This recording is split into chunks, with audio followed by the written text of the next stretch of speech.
খবরদার 2026 সালে এসে ভুল করেও ওয়ার্ডপ্রেস ডেভেলপমেন্ট শিখতে যাবেন না। ক্যারিয়ার একদম ধ্বংস।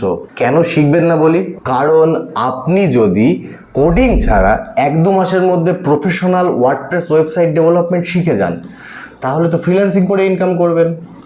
তখন তো এই ফেসবুক স্ক্রোল করে রিলস দেখে সময় নষ্ট করার যে শান্তি, সেইটা তো আর কোথাও পাবেন না। তার উপর আবার যদি আমাদের এই চ্যানেলে এসে আপনি এলিমেন্টর, সিকিউরিটি ফিক্স, কমার্সের মতো সিক্রেট ট্রিক্সগুলো শিখে যান, তখন তো ক্লায়েন্ট আপনার পিছে পিছে ঘুরবে। এত প্যারা কে নেবে ভাই? তো হ্যালো, আমি সোমনাথ এবং সঙ্গে থাকবেন আসিফ স্যার। এই চ্যানেলে আমরা দুজন মিলে আপনাদেরকে শেখাবো ওয়ার্ডপ্রেসের W থেকে S পর্যন্ত সমস্ত নাড়িভুড়ি। যদি সত্যি নিজের স্কিলকে নেক্সট লেভেলে নিয়ে যেতে চান আর ক্লায়েন্ট পাওয়ার টেকনিক শিখতে চান, তবে এই চ্যানেলটিকে সাবস্ক্রাইব করে রাখুন। বাকিটা আপনাদের ইচ্ছা, ডলার কামাবেন নাকি রিলস দেখবেন। দেখা হচ্ছে পরবর্তী ভিডিওতে।